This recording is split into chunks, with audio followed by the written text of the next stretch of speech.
The file is officially closed, marked under Unresolved Missing Person. But the truth of what happened in that valley remains one of the 5 or 6 things that carved the sleep right out of me. It began with a vehicle registration pull.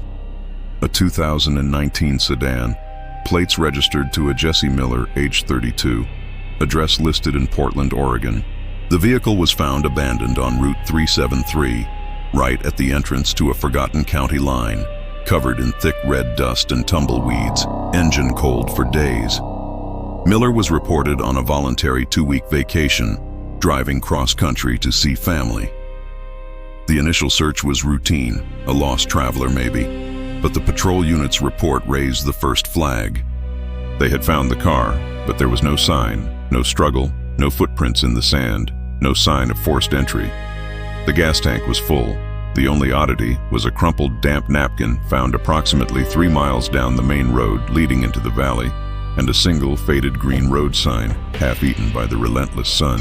My investigation began in the valley itself, a hollow known locally as Salvation Creek, though no town of that name officially exists on any state map since the 1950s. It was neat, almost aggressively so. Every house was stucco white with faded teal shutters. The church steeple looked like a prop from an old western. I interviewed the residents, a woman named Edna at the diner, a man named Hank at the gas station, and the local figure who introduced himself as Sheriff Beaumont in a single-story brick building. They were uniformly polite, smiled too wide, and offered contradictory directions to the main interstate. I drove every paved road, every dirt road, and every dry wash in that valley for 3 consecutive days. Every single time, without fail, the road led me back to the same spot. A newly painted sign that read, "Welcome Home." My department's GPS, though temperamental in the deep desert, always placed my location correctly on the county grid, yet no map reflected the town's layout. It was a logistical paradox. I could drive south for 15 minutes, check the mileage, turn back, and find myself re-entering the north side of the town just as the church bell rang once. The light was always a permanent, dull orange-brown, like an old sepia photograph. On the 4th day, I cornered the sheriff in his office. I put the facts to him. No water utility connections, no tax records, no external phone lines. I asked him directly where Jessie Miller was. He only smiled, a vast, empty expression, and said, "She's found her way home." That night, I decided to leave the valley permanently, but when I drove out, the desert grew so dark and the scrub brush so dense that my headlights only illuminated the same splintered sign and the sheriff standing next to it, his face gray in the high beams, pointing back toward the town. I never left the patrol car that night.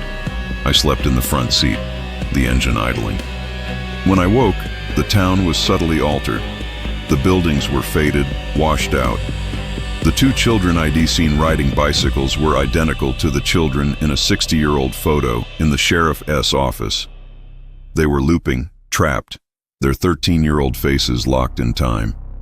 I realized then what the town was, a self-contained feedback loop, a vacuum that remembered you the longer you stayed. It was a place that rewrote you into its narrative. My final desperate act was to enter the church. The air was heavy with dust and the smell of sweet synthetic rot. At the podium, the painting that should have been a religious figure was no longer a person. It was an impossible image. Jessie Miller's own face, rendered with black vacant eyes and a mouth stretched into a silent scream. The town had absorbed her. She was now its icon. I packed the patrol car and drove away before dawn, following the one road I knew.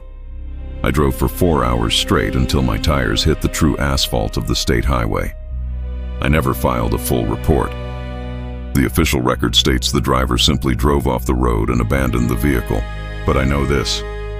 The last thing I heard on the patrol radio, beneath the static, was a whisper that sounded exactly like my own voice, low and patient, repeating only one word: home. I'm 62 now, a retired man living 2,000 miles from Cottonwood County, but the silence I carry is not peaceful. It is the echo of a town that is always waiting to remember my name.